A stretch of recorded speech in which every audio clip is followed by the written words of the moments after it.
دوستو السلام علیکم۔ قرآن کی سورہ توبہ آیات 85 سے 89 میں اللہ تعالیٰ فرماتے ہیں، اور ان کے مال اور ان کی اولاد تم کو تعجب میں نہ ڈالیں۔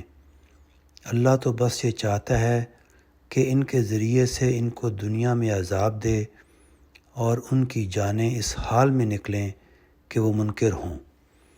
اور جب کوئی سورہ اترتی ہے کہ اللہ پر ایمان لاؤ اور اس کے رسول کے ساتھ جہاد کرو، تو ان کے مقدور والے تم سے رخصت مانگنے لگتے ہیں اور کہتے ہیں کہ ہم کو چھوڑ دیجئے کہ ہم یہاں ٹھہرنے والوں کے ساتھ رہ جائیں۔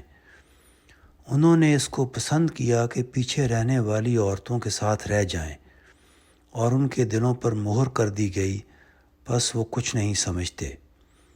لیکن رسول اور جو لوگ اس کے ساتھ ایمان لائے ہیں، انہوں نے اپنے مال اور جان سے جہاد کیا، اور انہی کے لیے ہیں خوبیاں، اور وہی فلاح پانے والے ہیں۔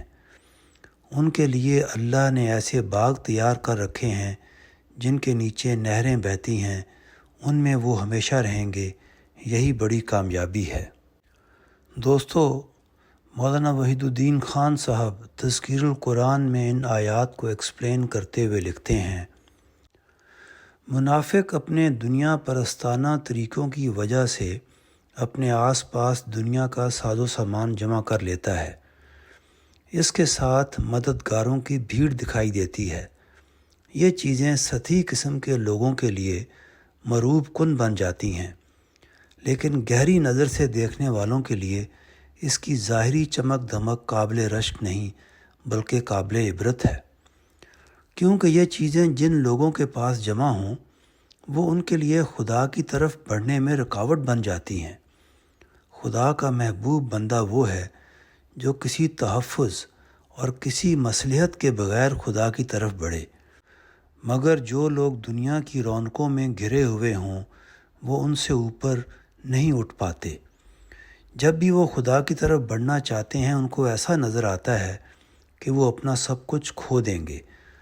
وہ اس قربانی کی ہمت نہیں کر پاتے، اس لیے وہ خدا کے وفادار بھی نہیں ہوتے۔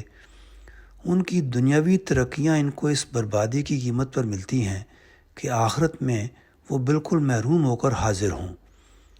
ایسے لوگوں کا حال یہ ہوتا ہے کہ جب خدا کا دین کہتا ہے کہ اپنی انا کو دفن کر کے خدا کو پکڑو، تو وہ اپنی بڑھی ہوئی انا کو دفن نہیں کر پاتے۔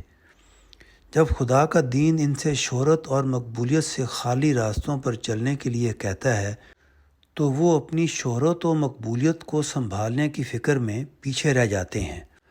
جب خدا کے دین کی جد و جہد زندگی اور مال کی قربانی مانگتی ہے، تو ان کو اپنی زندگی اور مال اتنے قیمتی نظر آتے ہیں کہ وہ اس کو غیر دنیاوی مقصد کے لیے قربان نہ کر سکیں۔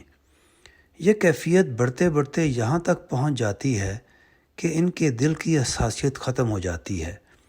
وہ بے حسی کا شکار ہو کر اس تڑپ کو کھو دیتے ہیں جو آدمی کو خدا کی طرف کھینچے اور غیر خدا پر راضی نہ ہونے دے۔